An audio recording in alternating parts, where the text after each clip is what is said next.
ذكرا ونساء واتقوا الله الذي تساءلون به والأرحام إن الله كان عليكم رقيبا يا أيها الذين آمنوا اتقوا الله وقولوا قولا سديدا يصلح لكم أعمالكم ويغفر لكم ذنوبكم ومن يطع الله ورسوله فقد فاز فوزا عظيما بعد أعوذ بالله من الشيطان الرجيم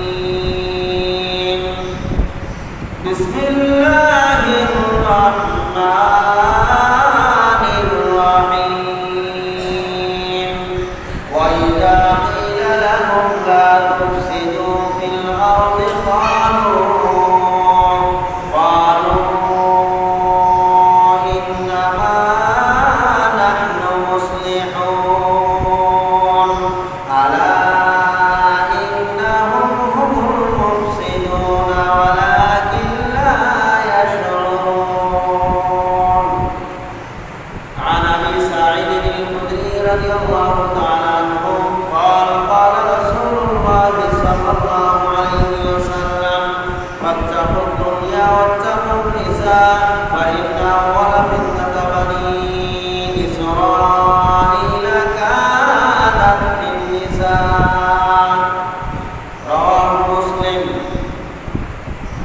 প্রশংসা আল্লাহ সুবহানাহু ওয়া তাআলার জন্য যার অশেষ মেহেরবানিতে জিলকাদের প্রথম জুমার সালাত আদায় করার জন্য মসজিদে উপস্থিত হতে পেরেছি। যে আল্লাহ সুবহানাহু ওয়া তাআলা আমাদেরকে তৌফিক দান করেছেন তার শুকরিয়া আদায় করছি আলহামদুলিল্লাহ। অতঃপর দরুদ সালাম বর্ষিত হোক বিশ্ব নবী সাইয়্যিদুল মুরসালিন মুহাম্মদুর রাসূলুল্লাহ সাল্লাল্লাহু আলাইহি ওয়াসাল্লামের উপর। সম্মানিত উপস্থিতি, গত সপ্তাহের আলোচনা এবং বর্তমান প্রেক্ষাপটকে কেন্দ্র করে নির্ধারিত সময়ের মধ্যে কোরআন এবং সহিহ সুন্নাহর আলোকে পরিসমাপ্তি করব ইনশাআল্লাহ। আমার বলতে ইল্লা বিল্লাহ আলাইহি তাওয়াক্কালতু ওয়া ইলাইহি উনীব। রব্বি ইশরাহ লি সাদরি ওয়া ইয়াসসির লি আমরি ওয়াহলুল উকদাতাম মিন লিসানি ইয়াফকাহু কওলি। আলোচনা হচ্ছিল প্রতিবাদী মুসলিম হওয়ার গুরুত্ব। মুসলিমদেরকে প্রতিবাদী হতে হবে। অন্যায়ের বিরুদ্ধে, বাতিলের বিরুদ্ধে, ছোট কিংবা বড় যে কোনো অন্যায়কে প্রতিহত করতে হবে সাধ্য অনুযায়ী শক্তি প্রয়োগের মাধ্যমে। বর্তমান বাংলাদেশে একটি ব্যাপক আলোচিত বিষয় হচ্ছে এক শ্রেণীর নারী সমাজ, নারী সংগঠন, নারী সংস্কার কমিশন নামে তারা বাংলাদেশে ছিল। তাদের কার্যক্রম বিভিন্ন সময়ে এর আগে অব্যাহত রাখলেও মানুষের সামনে সেভাবে তারা তেমন পরিচিত হয়নি, কারণ তাদের কার্যক্রম প্রকাশ পায়নি। যদিও ইতিপূর্বে সরকারের কাছে তারা অনেক দাবি দাবা রেখেছে, কিন্তু বাংলাদেশ হচ্ছে মুসলিম অধ্যুষিত দেশ। এদেশে যে কেউ এসে, যে কোনো সংগঠন এসে যে যা কিছু চালু করবে এটা সম্ভব নয়। তারা দীর্ঘদিনের স্বপ্নকে বাস্তবায়ন করার লক্ষ্যে গত 19 এপ্রিল তত্ত্বাবধায়ক সরকারের কাছে একটা লিখিত 300 পৃষ্ঠার উপরে প্রতিবেদন তৈরি করে সরকারের কাছে পেশ করেছে বিভিন্ন দাবি দাবা নিয়ে। নারীদের সংস্কার উপলক্ষে নারীদেরকে বিভিন্নভাবে বিভিন্ন সুযোগ সুবিধা দিয়ে বাংলাদেশ সংবিধানে যেন কিছু নীতিমালা সংশোধন করা হয়। এই লক্ষ্যে তারা একটি লিখিত নীতিমালা প্রদান করেছে। যে নীতিমালার অধিকাংশ বিষয়গুলি হচ্ছে কোরআন এবং হাদিসের সাথে, ইসলামের সাথে সাংঘর্ষিক, যেগুলি মূলত পশ্চিমা অপসংস্কৃতি, পশ্চিমা কৃষ্টি কালচারকে, অসভ্যতাকে ঢুকিয়ে দেওয়ার পায়তারা চলছে। এই বিষয়ে কিছু তত্ত্ববহুল আলোচনা করার ইচ্ছা পোষণ করেছি এবং আমাদেরকে অবশ্যই এটার বিরুদ্ধে কঠোর প্রতিবাদী হতে হবে, প্রতিবাদ আন্দোলন গড়ে তুলতে হবে। ইতিমধ্যেই বাংলাদেশের আলেম সমাজ এ বিষয়ে অত্যন্ত কঠোরভাবে প্রতিবাদ করে যাচ্ছেন বিভিন্নভাবে। আমাদেরকেও এই নীতিমালার বিপক্ষে প্রতিবাদ করতে হবে, সামগ্রিক মুসলিম হিসাবে, ধর্মীয় হিসাবে। সম্মানিত উপস্থিতি, আল্লাহ সুবহানাহু ওয়া তাআলা আমাদেরকে পৃথিবীতে যে দায়িত্ব প্রেরণ করেছেন তার একটি অন্যতম দায়িত্ব হচ্ছে আমাদেরকে প্রতিবাদী হতে হবে, অন্যায়ের বিরুদ্ধে, বাতিলের বিরুদ্ধে। এই সমাজে, আশেপাশের সমাজে এখনো পর্যন্ত এমন কিছু জঘন্য কর্মকাণ্ড চালু আছে যেগুলি প্রতিহত করার মানুষ নাই বললেই চলে। নেশায় একেবারে ভরপুর হয়ে গেছে, সয়লা হয়ে গেছে। গোটা সমাজ এমনভাবে নেশার ক্যান্সারে আক্রান্ত, বলার কেউ নাই। আশেপাশের সমাজগুলোতে একই অবস্থা, বলার কেউ নাই। কেউ কথা বললেও সমস্যা, চুপ থাকলে কোনো সমস্যা নেই, তারা তাদের কার্যক্রম চালিয়ে যাবে। এই ধরনের যত অন্যায় অপকর্ম আমাদের চোখের সামনে চলবে, অথচ আমরা কিছু বলবো না। এর পরিণাম অত্যন্ত ভয়াবহ। আল্লাহ সুবহানাহু ওয়া তাআলা ইতিপূর্বে যত জাতি ধ্বংস করেছিলেন, যত জাতি ধ্বংস হয়েছে, এই সকল জাতি ধ্বংসের মূল কারণ হিসাবে বুঝতে পাওয়া যায় যে তাদের অন্যায় অপকর্ম, পাপাচারে লিপ্ত হওয়া। এই পাপের কারণে, অন্যায়ের কারণে, অপকর্মের কারণে আল্লাহ সুবহানাহু ওয়া তাআলা তাদেরকে এই দুনিয়াতে গজব দিয়ে ধ্বংস করেছেন। এবং যাদেরকে ধ্বংস করা হয়েছে তাদের মধ্যে কিছু ভালো মানুষও ছিল। ভালো মানুষদেরকেও আল্লাহ তাআলা রক্ষা করেননি। কিছু আল্লাহওয়ালা ব্যক্তিরাও ছিল, তাদেরকেও আল্লাহ তাআলা রক্ষা করেননি। কেন রক্ষা করেননি? তারা প্রতিবাদী ছিল না, তারা নিজেরা ভালো ছিল, কিন্তু অন্যায়কে প্রতিহত করার জন্য চেষ্টা করেনি। এজন্য এমন অনেক সম্প্রদায়কে আল্লাহ তাআলা ধ্বংস করেছেন, যার মধ্যে কিছু ভালো মানুষ ছিল। এই ভালো মানুষ সহকারে ধ্বংস করেছেন একটাই কারণ, তারা প্রতিবাদী। এই ভালো মানুষ অল্প সংখ্যক লোক হলেও তারা প্রতিবাদী না হওয়ার কারণে তাদের সকল আল্লাহ তাআলা ধ্বংস করেছেন। বনী ইসরাইলের বিভিন্ন কওমকে আল্লাহ তাআলা পাপের কারণে ধ্বংস করেছেন। তাদের মধ্যেও কিছু ভালো মানুষদেরকে আল্লাহ তাআলা ধ্বংস করেছেন তাদের প্রতিবাদী না হওয়ার কারণে। আল্লাহ তাআলা বলেন, ওয়া কানু লা ইয়াতানাহাউনা আন মুনকারিন ফাআলু। এই সকল ভালো মানুষ যারা ছিল, আল্লাহওয়ালা ব্যক্তি যারা ছিল, তাদের সামনে যখন অন্যায় অপকর্ম হতো, লা ইয়াতানাহাউনা আন মুনকার, এই সকল অন্যায় কাজ থেকে তারা মানুষদেরকে বাধা প্রদান করতো না, মানুষদেরকে বিরত রাখতো না, রাখার জন্য চেষ্টা করতো না।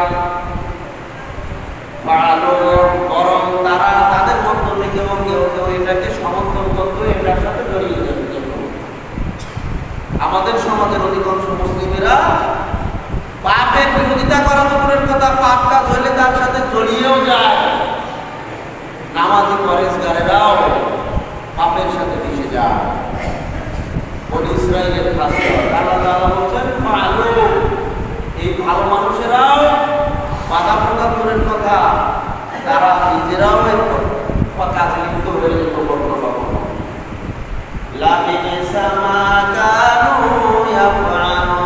তারা যে কাজ করতো তারা কতই না নিকৃষ্ট কাজ, মন্দ কাজ হচ্ছে এটার বিরুদ্ধে অবস্থান না নিয়ে আরো পক্ষে অবস্থান করবে, এটা কতই না নিকৃষ্ট কাজ।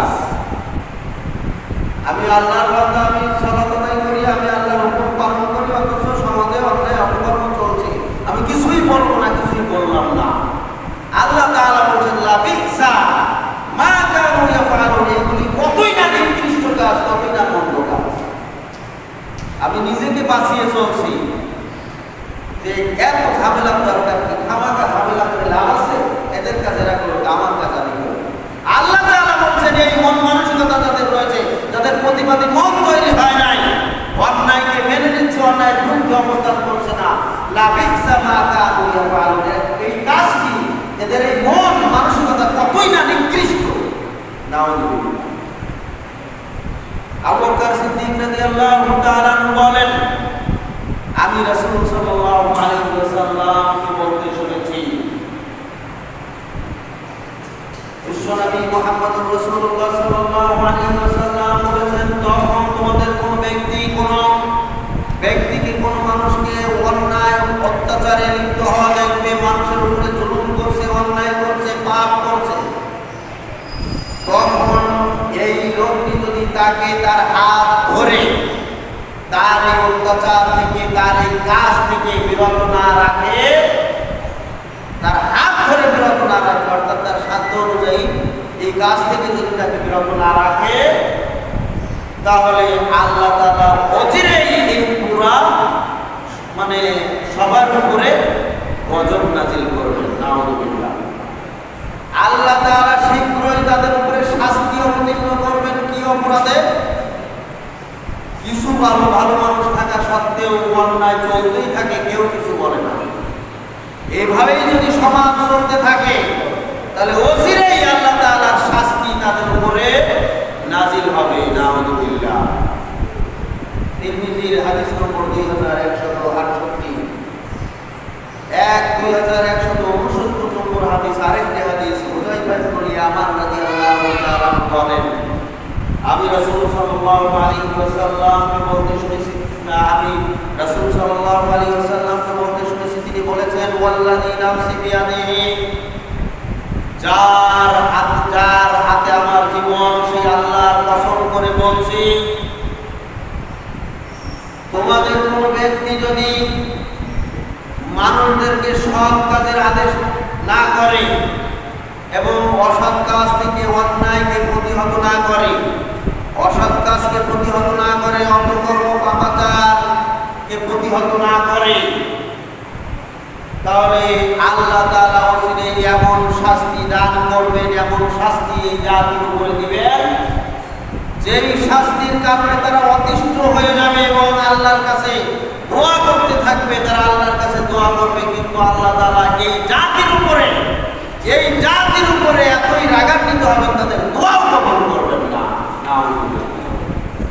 আল্লাহ তাআলা দোয়া কবুল করবেন, কারণ এই জাতির মধ্যে যারা সচেতন ব্যক্তি ছিল, তারা তাদের দায়িত্ব পালন করেনি, তারা অন্যায়ের প্রতিরোধ করে তুলেনি, বাতিলের বিরুদ্ধে অবস্থান করেনি। সমাজ যেভাবে চলছে তারা মনে করছে চলতে থাক। আজকের গোটা এলাকা নেশাগ্রস্ত যুবকে ভরে গেছে, নেশায় সয়লাব হয়ে গেছে। প্রতিবাদী লোক কোথায়? আল্লাহ তাআলার গজব অচিরে অবতীর্ণ হবে যদি প্রতিবাদী না হয়। সম্মানিত উপস্থিতি, গোটা দেশ যখন, গোটা বিশ্ব যখন জুলুম অন্যায় সয়লাব হয়ে গেছে, সারা বিশ্বের মুসলমানেরা যখন মার খাচ্ছে, কাফের মুশরিকেরা যখন মুসলমানদের উপরে নির্যাতন চালিয়ে যাচ্ছে, বাংলাদেশে দীর্ঘ 16-17 বছর ধরে বাংলাদেশি মানুষেরা নির্যাতনের শিকার হয়েছে। সেই নির্যাতন থেকে কিছু সময় মুক্তি পেলেও এবং বর্তমানে বাংলাদেশের দায়িত্বে নিয়োজিত তত্ত্বাবধায়ক সরকার একটি শান্তিপূর্ণ দেশে রূপান্তরিত করার জন্য চেষ্টা করে যাচ্ছে, ঠিক সেই মুহূর্তে এক শ্রেণীর নারীরা গজে উঠেছে আবার এই বাংলাদেশকে তছনছ করে দেওয়ার জন্য। এই সরকারের কার্যক্রমকে তছনছ করে দেওয়ার জন্য এগুলি হচ্ছে সুদূর প্রসারী চক্রান্ত। এই দেশকে শান্তিতে থাকতে দেবে না এক শ্রেণীর মানুষ, তারা বিভিন্নভাবে চক্রান্ত করে যাচ্ছে। তার মধ্যে এটা একটা বড় চক্রান্ত, এই সরকারকে অসৎ করে দেওয়ার একটা ফন্দি। সেটা হচ্ছে এটা হচ্ছে ইসলাম অধ্যুষিত দেশ, মুসলিম অধ্যুষিত দেশ। এদেশের অধিকাংশ মানুষ পরকালমুখী, আল্লাহকে ভয়, আল্লাহকে বিশ্বাস করে, পরকালকে বিশ্বাস করে এবং আল্লাহর বিধান পালনের জন্য চেষ্টা করে, আল্লাহর বিধানকে অত্যন্ত বিশ্বাস করে। এইখানে এই কুচক্রী মহল নাস্তিকবাদী কিছু লোক দ্বারা আবার চক্রান্ত শুরু করেছে। যেই চক্রান্ত যুগে যুগে বিভিন্ন জন করেছিল, একজন দুইজন, তসলিমা নাসরিন করেছিল, যেই কার্যক্রমকে, যেই বিষয়ে কথা বলেছিল ইসলাম বিরোধী কথা, হুবহু ওই কথাগুলি আবার প্রয়োগ করে লিখিত আকারে সরকারের কাছে পেশ করে এই বাংলাদেশকে নাস্তিকবাদী দেশে পরিণত করার জন্য চেষ্টা চালাচ্ছে। তসলিমা নাসরিন যে কাজ করেছিল একা, ওই সময় তাকে প্রতিহত করা হয়েছিল এমন ভাবে, এই বাংলাদেশের আলেম সমাজ তথা মুসলিম সমাজ এমন ভাবে গর্জে উঠেছিল সেই তসলিমা নাসরিনের বিরুদ্ধে। তসলিমা নাসরিন শেষ পর্যন্ত পালিয়ে পায় নাই, ভারতে আশ্রয় নিয়েছিল। আজও পর্যন্ত বাংলাদেশে সে আসতে পারে নাই। ঠিক তেমনি ভাবে বাংলাদেশের সকল আলেম সমাজ সহ সমস্ত মুসলিমদেরকে এটার বিরুদ্ধে ঠিক ওভাবেই যদি আমরা প্রতিরোধ করে না তুলতে পারি, তাহলে আমাদের পরিণতি অত্যন্ত খারাপের দিকে যাবে। আর যদি প্রতিরোধ করে তুলতে পারি, তাহলে তাদের এই চক্রান্ত সব নস্যাৎ হয়ে যাবে, কোনো কিছুই বাস্তবায়ন হতে দেওয়া হবে না ইনশাআল্লাহ। যদি আমরা সচেতন হই, আমরা প্রতিবাদী হই। আল্লাহ তাআলা বলেন, এক শ্রেণীর মানুষ রয়েছে যারা তাদের অন্তরে নিফাকি পোষণ করে। ওয়াইদা কিলা লাহুম লা তুফসিদু ফিল আরদ, যখন তাদেরকে বলা হয় তোমরা এই দুনিয়াতে ফিতনা ফাসাদ সৃষ্টি করো না, দুনিয়াতে ফিতনা ফাসাদ করো না, বিশৃঙ্খলা করো না, শান্তিপূর্ণ সমাজের মধ্যে অশান্তি নিয়ে এসো না। ক্বালু ইন্নামা নাহনু মুসলিমুন, তখন তারা বলে আমরাই তো শান্তি স্থাপনকারী। নাউযুবিল্লাহ, এরাই হচ্ছে অশান্তির মূল, অথচ এরা দাবি করছে আমরা শান্তি স্থাপনকারী। এই নারী সমাজ, তারা বলছে বাংলাদেশের নারীদেরকে আমরা উন্নয়ন চাই, নারীদের উন্নয়ন চাই। এরা হচ্ছে সবচেয়ে বড় পণ্ডিত, আল্লাহর চাইতে বেশি বোঝে। এই জন্য আল্লাহর বিধান এদের কাছে পছন্দ হয় না, সহ্যই হয় না। ইসলামের কথাই এরা শুনতে পারে না, ইসলামের নাম বন্ধ এদের কাছে ভালো লাগে না। অথচ এই নারীরা প্রত্যেকে এদের নামগুলো শুনলে মনে হয় মুসলমানের ঘরে জন্ম। একজনও হিন্দু খুঁজে পেলাম না, সবই মুসলমান। কিন্তু এদের কার্যক্রম এত জঘন্য, হিন্দুরা পর্যন্ত এদের ধিক্কার দিচ্ছে, খ্রিস্টানেরা পর্যন্ত এদের ধিক্কার দিচ্ছে, বৌদ্ধরা পর্যন্ত এদের ধিক্কার দিচ্ছে, অন্যান্য ধর্মের লোকেরা পর্যন্ত এদের ধিক্কার দিচ্ছে, গালিগালাজ করছে। এত জঘন্য এরা।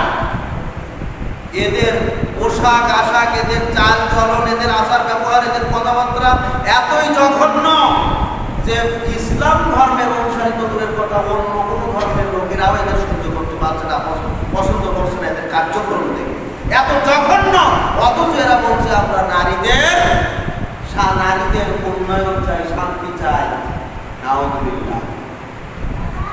আল্লাহ তাআলা বলেন, আলা ইন্নাহুম হুমুল মুফসিদুনা ওয়ালাকিন লা ইয়াশউরুন, এরা নিজেরা মনে করছে আমরাই সংশোধনকারী, আমরাই শান্তি স্থাপনকারী, আমরা একটা ভালো বিশ্বাস চাচ্ছি, সংস্কার চাচ্ছি, উন্নয়ন চাচ্ছি, দেশের মধ্যে একটা সংস্কার হোক, পরিবর্তন হোক, এটা চাচ্ছি, এটা তো ভালো কাজ, আমরা ভালো কিছু চাচ্ছি।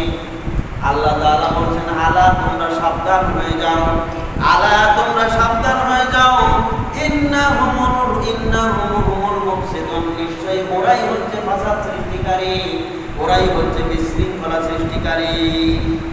ওয়ালাকিন লা ইয়াশউরুন, কিন্তু এরা নিজেরা উপলব্ধি করতে পারছে না এরা কত বড় জঘন্য অপরাধে লিপ্ত। এখনো প্রকাশ্যে এরা সাংবাদিক সংবাদ সম্মেলন করে যাচ্ছে, এরা প্রকাশ্যে টক শোতে কথা বলে যাচ্ছে, এরা প্রকাশ্যে এদের দাবি দাওয়া নির্দ্বিধায় পেশ করে যাচ্ছে। এখনো পর্যন্ত এদের বিরুদ্ধে সরকার কোনো পদক্ষেপ গ্রহণ করে নাই, তাদেরকে সাদরে গ্রহণ দিয়েছে, এগুলি বাস্তবায়ন করবে না। আমরা এই সরকারকে মহব্বত করি, ভালোবাসি যতক্ষণ পর্যন্ত ইসলামের পক্ষে কাজ করে, এই দেশের পক্ষে কাজ করে, দেশের উন্নয়নের পক্ষে কাজ করে, ততক্ষণ পর্যন্ত আমরা সমর্থন করি তাকে এবং তাকে ভালোবাসি, তার জন্য দোয়া করি।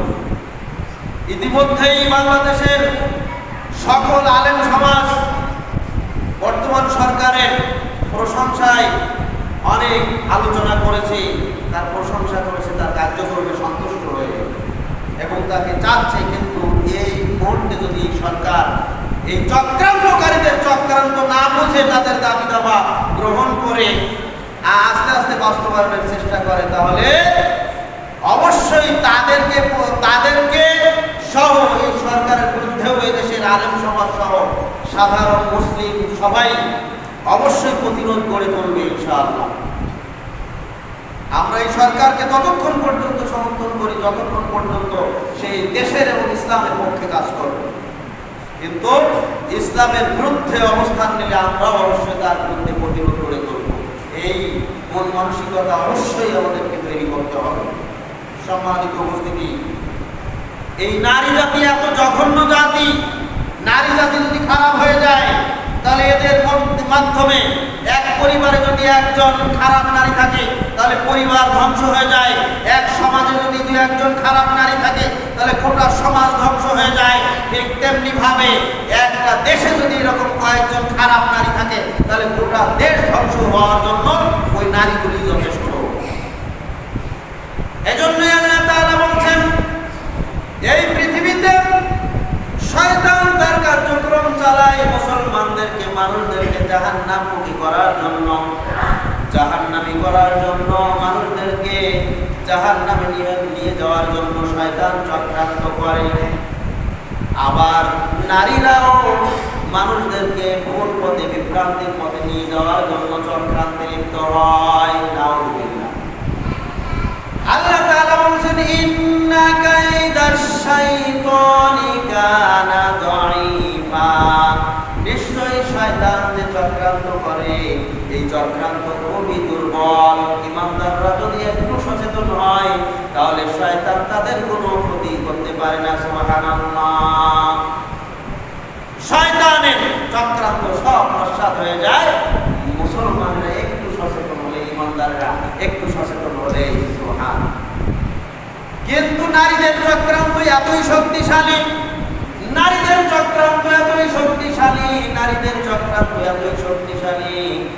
ইন্না কাইদাকুন্না আযীম, আল্লাহ তাআলা বলেন সূরা ইউসুফের ভিতরে, নারীদের চক্রান্ত অনেক বড় শক্তিশালী। নারীরা যদি চক্রান্ত করে তাহলে এই চক্রান্ত থেকে বের হয়ে আসা অত্যন্ত কঠিন হয়ে যায়। এই নারীদের চক্রান্তে লিপ্ত হয়ে পাশ্চাত্য দেশগুলিতে পারিবারিক জীবন ধ্বংস হয়েছে, বৈবাহিক জীবন ধ্বংস, নারী পুরুষের অবাধ মেলামেশার কারণে সে দেশে মানুষের এই বৈবাহিক সম্পর্ক না থাকার কারণে সন্তান জন্ম কমে গেছে। সন্তান যা জন্মায় সব চারো সন্তান, বাপেরও ঠিক নাই, মারও ঠিক নাই, কারণ বিবাহের তো ঠিক নাই, পারিবারিক জীবন ঠিক নাই। এগুলি সবই হচ্ছে এক শ্রেণীর নারীদের চক্রান্ত। এই চক্রান্তে লিপ্ত হয়ে পশ্চিমা দেশগুলিতে আজকের হাহাকার অবস্থা, আল্লাহর গজব যে সমস্ত দেশে রয়েছে, যার কারণে সে সকল দেশের সচেতন যারা শিক্ষিত মহল তারা এর থেকে বের হয়ে আসতে চাচ্ছে, বিভিন্ন পদক্ষেপ গ্রহণ করে এর থেকে বের হয়ে আসতে চাচ্ছে, সহজে বের হতে পারছে না, বের হওয়ার পদক্ষেপ নিচ্ছে, বের হতে পারছে না।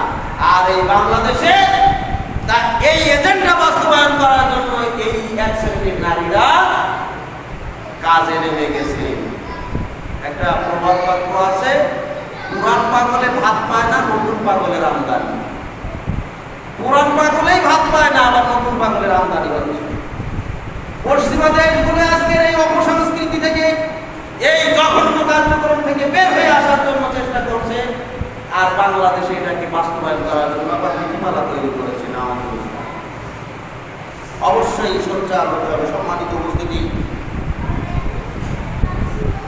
নারী সংস্কার কমিশনের যে প্রতিবেদন 300 পৃষ্ঠার উপরে একটা প্রতিবেদন তৈরি করেছে, এই প্রতিবেদনের মধ্যে 30 থেকে 35টা নীতিমালা, ইসলাম বিরোধী নীতিমালা।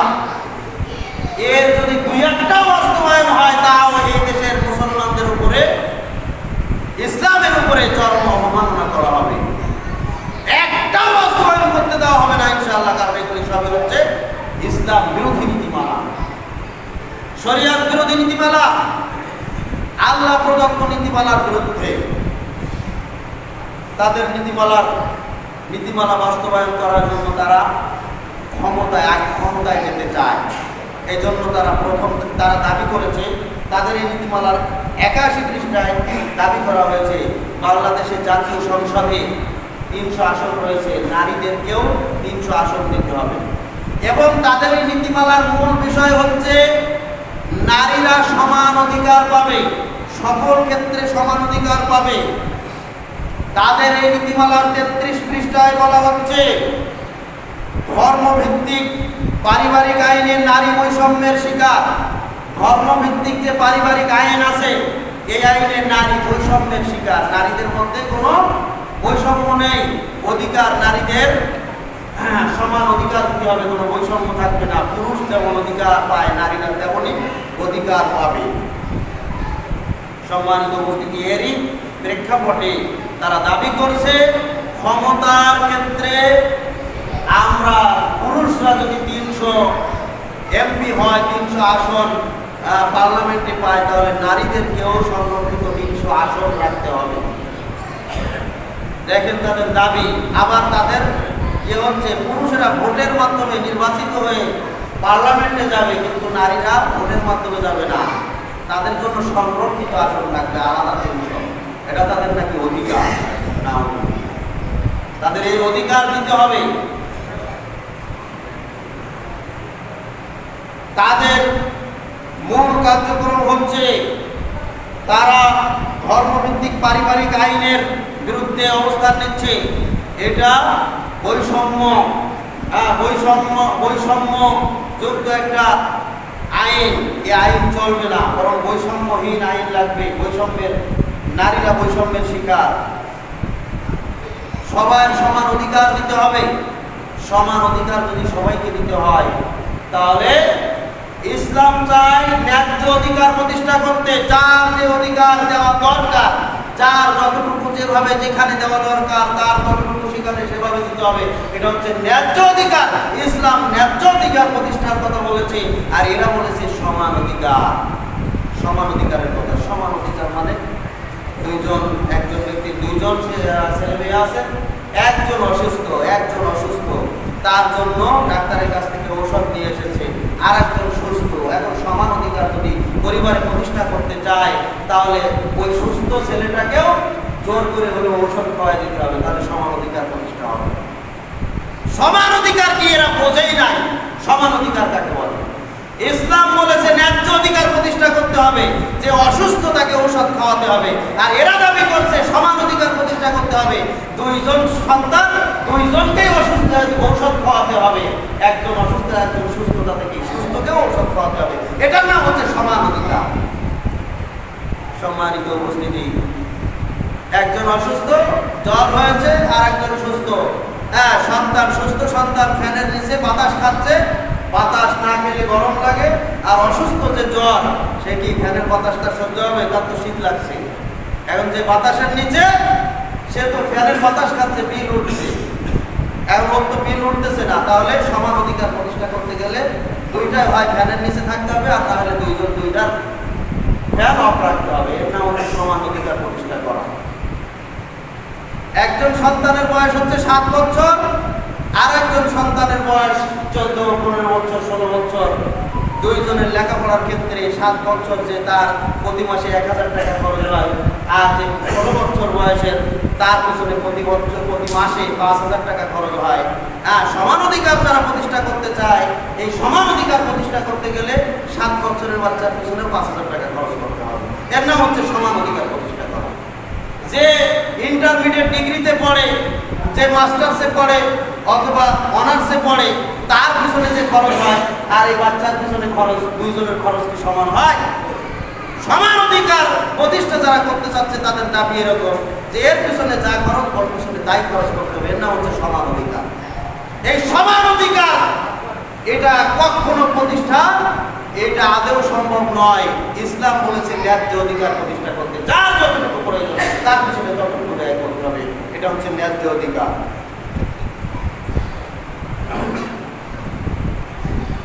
এই নীতিমালার 22 পৃষ্ঠায় বলা হয়েছে সম্পত্তিতে সমান অধিকার। আল্লাহ তাআলা বলেছেন লিযযাকার মিসলু হাজ্জিল উনসায়াইন, পুরুষ যা পাবে মহিলা তার অর্ধেক পাবে, মহিলা যা পাবে পুরুষ তার ডাবল পাবে, দ্বিগুণ পাবে। কারণ আল্লাহ তাআলা পুরুষের জন্য যে দায়িত্ব দিয়েছেন মহিলাদের জন্য সে দায়িত্ব দেন নাই। আল্লাহ তাআলা বলছেন আর রিজালু কাওয়ামুনা আলান নিসা, পুরুষেরা হচ্ছে মহিলাদের পরিচালক, মহিলাদের কর্তা, মহিলাদের দায়িত্ব পুরুষরাই পালন করবে। ওয়াবিমা বিমা ফাদ্দালাল্লাহু বা'দাহুম আলা বা'দ, আল্লাহ তাআলা এভাবে এই পৃথিবীতে কাউকে কারো উপরে মর্যাদা দান করেছেন, সম্মান দান করেছেন। আর আল্লাহ তাআলা পুরুষদেরকে নেতা বানিয়েছেন, কর্তা বানিয়েছেন, দায়িত্বশীল বানিয়েছেন। পুরুষরা দায়িত্ব পালন করে তারা সম্মান একটু মহিলাদের চেয়ে একটু উপরে থাকবে, এটা হচ্ছে আল্লাহ তাআলার বিধান। এবং পুরুষের আরো দায়িত্ব কি? ওয়াবিমা আনফাকু মিন আমওয়ালিহিম, যে ধন সম্পদ রয়েছে পুরুষের যে অর্থ রয়েছে, পুরুষের যে সম্পদ রয়েছে, পুরুষের যে টাকা পয়সা রয়েছে, বিমা আনফাকু মিন আমওয়ালিহিম, এই সম্পদ থেকে তারা ব্যয় করবে তাদের পরিবারের পিছনে, স্ত্রীর পিছনে, সন্তানের পিছনে, তাদের সংসার পরিচালনার জন্য যা খরচ হয় এগুলি তারা ব্যয় করবে। সুবহানাল্লাহ, এটা হচ্ছে পুরুষের দায়িত্ব। এজন্য আল্লাহ তাআলা পুরুষদেরকে একটু বেশি দিয়েছেন যাতে করে তারা দায়িত্ব সঠিকভাবে পালন করে, আর নারীদেরকে কম দিয়েছেন, নারীদের পুরোটাই থেকে যাবে, কোনো ব্যয় করতে হবে না। আপনার একজন ছেলে একজন মেয়ে, ছেলেকে 100 টাকা হাতে ধরিয়ে দিয়ে বললেন যা বাজারে যে এই জিনিস নিয়ে আয়, তরকারি নিয়ে আয়, আলু নিয়ে আয়, পেঁয়াজ নিয়ে আয়, এভাবে তাকে কিছু দায়িত্ব দিলেন। এই দায়িত্ব পালন করতে যে 100 টাকা খরচ হয়ে গেছে। আর মেয়েকে বললেন যা তোকে দিলাম 50 টাকা, তোর কোনো খরচ করা লাগবে না, তুই রেখে। ছেলে বাজারে গেছে, তার 100 টাকায় খরচ হয়ে গেছে, আর মেয়ে 50 টাকা পেয়েছিল, 50 টাকায় রয়ে গেছে, রেখে দিছে। লাভ কার হয়েছে? লাভ কার হয়েছে? ছেলের নামে মেয়ের লাভ হয়েছে। কিন্তু এই শয়তানেরা বলছে আল্লাহ নাকি ঠিক কাজ করে নাই। নাউযুবিল্লাহ, কত জঘন্য শয়তান! আল্লাহ তাআলা বলছেন পুরুষেরা ব্যয় করবে আর মহিলারা সব রেখে দেবে। মহিলারাই লাভবান মূলত, মহিলাদেরকে অর্ধেক দিয়ে দেওয়া হয়েছে, তাদের কোনো দায়িত্ব নাই, তাদের কোনো খরচ নাই, কিছুই নাই, পুরোটাই থেকে যাবে। আর পুরুষরা ব্যয় করবে। তাহলে লাভবান মহিলারা হলো, মহিলাদেরকে আল্লাহ লাভবান করলেন। আর এই জঘন্য শয়তানেরা বলছে আল্লাহ ইনসাফ করেন নাই, বৈষম্য সৃষ্টি করেছে। নাউযুবিল্লাহ। সম্মানিত উপস্থিতি, এই জন্য তারা সম্পত্তিতে সমান অধিকার চেয়েছে। এটা 22 পৃষ্ঠায়, এই নীতিমালার 22 পৃষ্ঠায় বলা হয়েছে সম্পত্তিতে সমান অধিকার দিতে হবে। এই নীতিমালার 10 এবং 46 পৃষ্ঠা সহ বিভিন্ন পৃষ্ঠায় বলা হয়েছে রাষ্ট্র হবে ইহজাগতিক নীতিমালায় এবং মানবিক নীতিমালায়। রাষ্ট্র পরিচালিত হবে ইহজাগতিক এবং মানবিক নীতিমালায়। অথচ রাষ্ট্র চলবে আল্লাহ প্রদত্ত বিধান অনুপাতে, এটা আল্লাহ তাআলার হুকুম। বলছে রাষ্ট্র পরিচালিত হবে ইহজাগতিক এবং মানবিক নীতিমালায়। তারা প্রমাণ করতে যাচ্ছে ইসলাম আসলে মানবিক না, অমানবিক। নাউযুবিল্লাহ। ইসলামকে তারা অমানবিক বলতে বলছে, যার কারণে তারা বলছে ইহজাগতিক এবং মানবিক নীতিতে এই দেশ রাষ্ট্র পরিচালিত হবে।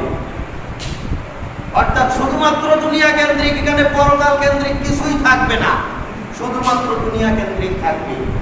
নাউযুবিল্লাহ। নীতিমালার 26 পৃষ্ঠায় বলা হয়েছে নারী উন্নয়নের পথে যত প্রচেষ্টা হয় প্রায় ধর্মীয় গোষ্ঠী বাধা হয়ে দাঁড়ায়। নাউযুবিল্লাহ। নারী উন্নয়নের জন্য যত প্রচেষ্টা চালায় ধর্মীয় গোষ্ঠীরা নাকি এটা বাধা প্রদান করে। নারী উন্নয়নের নামে তারা ঘরের বাইরে যেতে চায়, তারা কাজ করতে চায়, তারা চাকরি করতে চায়, তারা যা কিছু করতে চায়, ধর্মীয় গোষ্ঠীরা নাকি এটা বাধা প্রদান করে। নাউযুবিল্লাহ। 45 পৃষ্ঠায় বলা হয়েছে অভিন্ন পারিবারিক আইন পরিবর্তন করতে হবে। বাংলাদেশে যে পারিবারিক নীতিমালা রয়েছে, সাংবিধানিক নীতিমালা, এগুলি পরিবর্তন করতে হবে। তারপরে আল্লাহ প্রদত্ত যে নীতিমালা আছে এগুলি কোনো কিছু বাস্তবায়ন করা যাবে না, সম্পূর্ণ নতুন নীতিমালা তৈরি করতে হবে, পারিবারিক নীতিমালা। সংবিধানের এই নীতিমালার 34 পৃষ্ঠায় বলা হয়েছে সংবিধান, বাংলাদেশ সংবিধানের 39-এর 2 অনুচ্ছেদে বলা হয়েছে শালীনতা ও নৈতিকতার কথা। শালীনতা ও নৈতিকতার কথা বলা হয়েছে, এই কথা সংবিধান থেকে বাদ দিতে হবে। শালীনতা এবং নৈতিকতা বলতে কিছু থাকবে না। নাউযুবিল্লাহ। শালীনতা বলতে কিছু থাকবে না, নারীরা অবাধে চলবে, এটা বাদ দিতে হবে। এরপরে নারীরা ঘরের কাজ করবে, ঘরের কাজ নারীর, এই কথা বাদ দিতে হবে। ঘরের কাজ নারীর, এটা উপস্থাপন থেকে বিরত থাকতে হবে। বরং নারী পুরুষ অবাধে ঘরেও কাজ করবে, বাইরেও কাজ করবে। আল্লাহ তাআলা পুরুষকে বাইরে কাজ করার জন্য নির্দেশ দিয়েছেন, নারীদেরকে ঘরে থাকার জন্য নির্দেশ দিয়েছেন। ওয়াকারনা ফি বুয়ুতিকুন্না ওয়ালা তাবাররাজনা তাবাররুজাল জাহিলিয়াতিল উলা।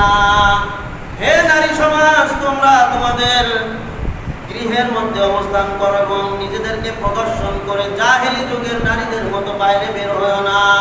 এটা আল্লাহ তাআলা নির্দেশ দিয়েছেন সূরা আহজাবের 33 নম্বর আয়াত।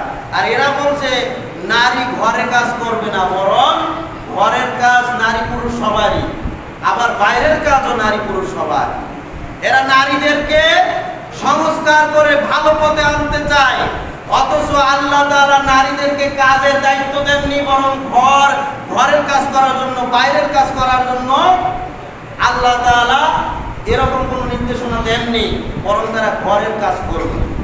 ঘরের ভিতরটাকে সুন্দর রাখবে, ঘরকে গোছালো রাখবে, ঘরের ভিতরে তাদের সন্তান প্রতিপালন করবে, স্বামীর ঘরকে ঠিক রাখবে, স্বামীর অর্থকে ঠিক রাখবে। এটা হচ্ছে নারীদের কাজ। আর পুরুষের কাজ হচ্ছে বাইরে যে ইনকাম করবে, সংসার পরিচালনার জন্য যত উপার্জন খরচ দরকার এগুলি যোগানোর জন্য উপার্জন করবে পুরুষেরা। কিন্তু এরা বলছে নারীও চাকরি করবে, পুরুষেও চাকরি করবে, নারীও কাজ করবে, পুরুষেও কাজ করবে। এবার বাস্তবতায় দেখেন আপনার সমাজে আশেপাশে যারা নারী পুরুষ স্বামী স্ত্রী উভয় কাজ করে, উভয়ে চাকরি করে, এবার আপনি একটু জরিপ করে দেখেন নারী পুরুষ স্বামী স্ত্রী যখন বাসায় আসে, দুইজনই চাকরি করেছিল, দুইজন যখন বাসায় আসে, বাসায় আসার পরে বেশিরভাগ কাজ নারী করে না পুরুষে করে। বাসার কাজ বেশিরভাগ কাজ কে করে? রান্না বান্নার কাজ কে করে? বাচ্চা হলে বাচ্চার দেখাশোনা, বাচ্চা থাকলে বাচ্চার দেখাশোনা, বেশিরভাগ কাজ কে করে? তার প্রস্রাব পায়খানা সাফ কে করে? আবার নারী যদি গর্ভবতী হয়, এই পুরুষ কি আবার কিছু সময় এই গর্ভের সন্তান নিয়ে তাকে সাহায্য করে নাকি? এটাও তো নারী করে। তাহলে যেই নারী বাইরে চাকরি করে, যেই নারী বাইরে ব্যবসা করে, যেই নারী বাইরে কাজ করে, ওই একইভাবে তার স্বামীও যদি এই কাজগুলি করে, যখন তারা ঘরে আসে, ঘরে আসার পরে পুরুষের চাইতে নারীকে বেশি বাধ্য হয়ে বেশি কাজ করতে হয়।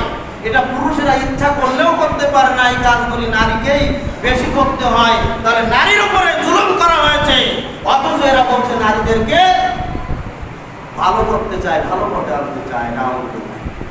ইসলাম নারীদেরকে সম্মান দিয়েছে, মর্যাদা দিয়েছে, তাদের উপরে কাজকে কম, কাজের চাপ কম করেছে, কাজের চাপ কমিয়ে দিয়েছে, তাদেরকে মর্যাদা দিয়েছে। আর এই জঘন্য কুচক্রী মহল এরা বলছে নারীদেরকে ভালো পথে আনতেছে, তাদের ইনকামের পথ বের করছে, অথচ বাস্তবে দেখা যাচ্ছে পুরুষের চাইতে নারী কাজের চাপে পড়ে তারা জুলুমের শিকার হচ্ছে, তাদের কাজ বেশি করা হচ্ছে, করতে হচ্ছে পুরুষের চাইতে।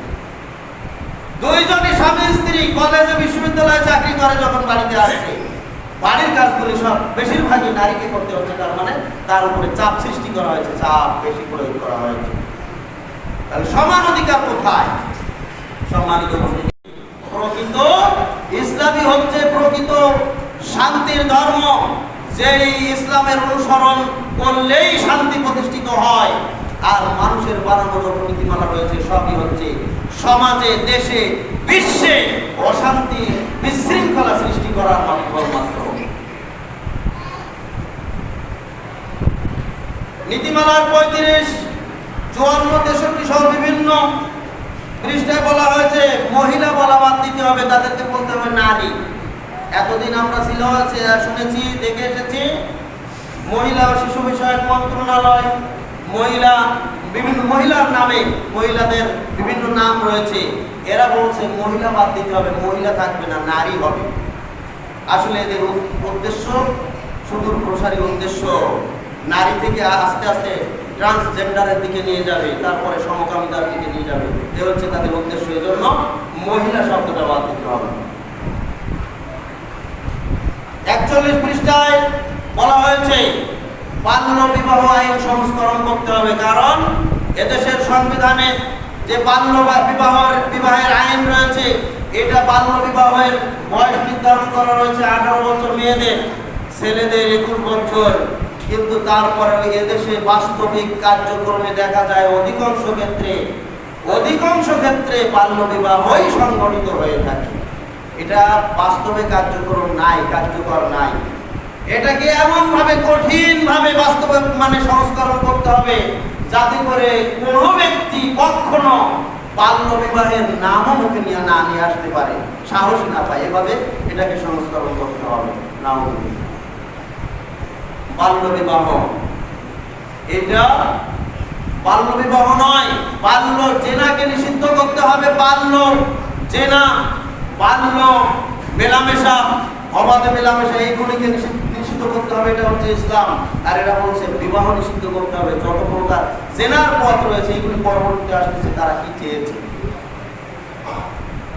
এরপরে 46 পৃষ্ঠায় বলা হচ্ছে বহু বিবাহ প্রথা বাতিল, বহু বিবাহ প্রথা। আল্লাহ তাআলা বলছেন লিযাকারি মিথলু, আল্লাহ তাআলা বলছেন মাজনা ওয়া সুলাসা ওয়া রুবা, পুরুষের জন্য অনুমতি দেওয়া হলো যদি তাদের সামর্থ্য থাকে তাহলে তারা 2 জনকে, 3 জনকে, 4 জনকে বিবাহ করতে পারবে। এটা আল্লাহ তাআলার বিধান। যদি কারো সামর্থ্য থাকে তাহলে সে 2 জন স্ত্রী রাখতে পারবে, 2 জনকে বিবাহ করতে পারবে, 3 জনকে বিবাহ করতে পারবে, 4 জনকে বিবাহ করতে পারবে। আর এই নীতিমালায় বলা হচ্ছে একের অধিক বিবাহ করার প্রথা বিলুপ্ত করতে হবে, অর্থাৎ কোরআনের এই আইন বিলুপ্ত করতে হবে। নাউযুবিল্লাহ। 9 পৃষ্ঠা, 39 পৃষ্ঠা, 74 পৃষ্ঠা, 69 পৃষ্ঠা, বিভিন্ন পৃষ্ঠায় বলা হয়েছে বৈবাহিক সম্পর্কের মধ্যে জোরপূর্বক যৌন সম্পর্ককে ধর্ষণ হিসাবে অন্তর্ভুক্ত করে আইন সংশোধন করতে হবে। নাউযুবিল্লাহ। আল্লাহ তাআলা বলেন হুন্না লিবাসুল লাকুম ওয়া আনতুম লিবাসুল লাহুন্না, তোমরা তোমাদের স্ত্রীরা হচ্ছে তোমাদের জন্য খেত স্বরূপ, তাদেরকে যেভাবে ইচ্ছা সেভাবে তোমরা ব্যবহার করো। আর এরা বলছে যে যদি স্ত্রী চাচ্ছে না, স্বামী চাচ্ছে, তারপরে স্ত্রীকে হাতে জোর করে একটু হাতটা টান দিয়ে ধরে নিয়ে আসলো, ধরে নিয়ে এসে তার উদ্দেশ্য পূরণ করলো, এরা বলছে এই মহিলা ধর্ষণের মামলা দিতে পারবে তার স্বামীর বিরুদ্ধে। নাউযুবিল্লাহ, তাকে নাকি ধর্ষণ করা হয়েছে। বৈবাহিক জীবনের এই সম্পর্ক, মধুর সম্পর্ককে এরা ধর্ষণ হিসাবে চিহ্নিত করছে। নাউযুবিল্লাহ। সম্মানিত উপস্থিতি, 49 পৃষ্ঠায় বলা হচ্ছে বিবাহ বিচ্ছেদের ক্ষেত্রে বৈবাহিক সম্পত্তির বিবাহ যদি বিচ্ছেদ হয় তাহলে বৈবাহিক সম্পত্তির অর্থাৎ স্বামী স্ত্রীর যে সম্পত্তি আছে আসলে তো সম্পত্তি মূলত স্বামীর। তো এই দাম্পত্য জীবনে তাদের যে সম্পত্তি আছে যখনই বিচ্ছেদ ঘটে যাবে তখন 50-50 ভাগ হবে। অর্থাৎ যদি বিচ্ছেদ কোনো কারণে বিচ্ছেদ হয়ে যায় তাহলে স্ত্রীকে তার সমস্ত সম্পত্তির অর্ধেক দিয়ে দিতে হবে। নাউযুবিল্লাহ, এটা সমানুধিকার। আজকের এই পাশ্চাত্য পশ্চিমা রাষ্ট্রগুলোতেও এই সমস্ত আইন থাকার কারণে তারা বিবাহই বাদ দিয়ে দিয়েছে, বিবাহের চিন্তাই বাদ দিয়ে দিয়েছে। কারণ বিবাহ যদি করা হয় তার জীবনে কোনো এক পর্যায়ে যদি স্ত্রীর সাথে কথা কাটাকাটি হয়ে বিচ্ছেদ হয়ে যায় তাহলে তার যত সম্পত্তি রয়েছে অর্ধেক স্ত্রী নিয়ে যাবে। এই জন্য তারা বিবাহের চিন্তাই করে না। কারণ বিবাহ ছাড়াই তো অগণিত নারী তার সামনে এসে উপস্থিত হয়, বিবাহ করে কি লাভ? এটা হচ্ছে তাদের চিন্তা ভাবনা। এই সমস্ত নীতিমালা, এই সমস্ত চক্রান্ত চলছে, এগুলি বাংলাদেশে ঢোকানোর জন্য তারা পরিকল্পনা করছে। নাউযুবিল্লাহ। 23 পৃষ্ঠায় বলা হচ্ছে 3 মাসের মধ্যে গর্ভপাতের বৈধতা নিশ্চিত করতে হবে। কোন ব্যক্তির বিবাহ হয়েছে, বিবাহের 3 মাসের মাথায় সন্তান হয়েছে, এই সন্তানকে তার বৈধ সন্তান বলে স্বীকৃতি দান করতে হবে। নাউযুবিল্লাহ। ব্যভিচারকে, জেনাকে বৈধতা দিতে হবে। পতিতাবৃত্তি বলা যাবে না, বরং পতিতায় যারা লিপ্ত তাদেরকে যৌনকর্মী বলতে হবে। এটা 35 পৃষ্ঠায় আছে। তারপরে এ ব্যাপারে কয়েকটা বিষয় রয়েছে। একটা হচ্ছে 100 পৃষ্ঠায় বলা হয়েছে যে যৌন শিক্ষা নিশ্চিত করতে হবে। এভাবে কয়েকটা কথা বলা হয়েছে। যৌন বিষয়ে যে কাজগুলো এইটা বৈধতা দিতে হবে। যারা পতিতায় নিমজ্জিত তাদেরকে পতিতাবৃত্তি বলা যাবে না, বরং তাদেরকে যৌনকর্মী বলতে হবে। এবং আরো বলা হয়েছে তাদেরকে শ্রমিক বলতে হবে। এটাও তাদের একটা শ্রম নাই, এটাও তাদের একটা কাজ।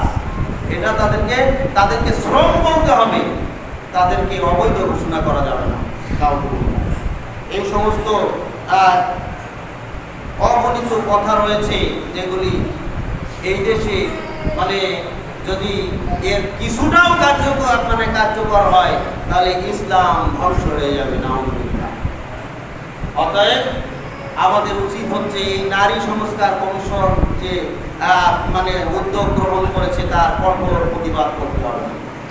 যেভাবেই হোক বিভিন্ন জায়গায় প্রতিবাদ সমাবেশ হচ্ছে, মিছিল হচ্ছে, মানববন্ধন হচ্ছে, বিভিন্ন ভাবে এটার প্রতিবাদ করা হচ্ছে। আমাদেরকে আমাদের সাধ্য অনুযায়ী প্রতিবাদ করতে হবে।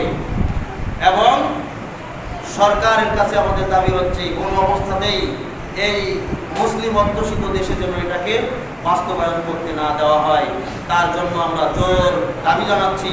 এই জঘন্য, পচা, নিকৃষ্ট এই সমস্ত নীতিমালা যারা প্রণয়ন করেছে তাদের নীতিমালা অবশ্যই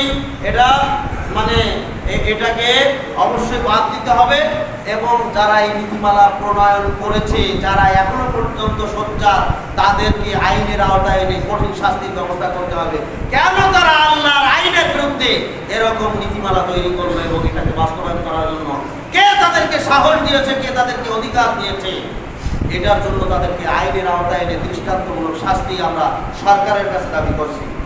সম্মানিত উপস্থিতি, আমরা অবশ্যই এরকমভাবে যত অন্যায় অপকর্ম রয়েছে এগুলির বিরুদ্ধে অবস্থান নিতে হবে।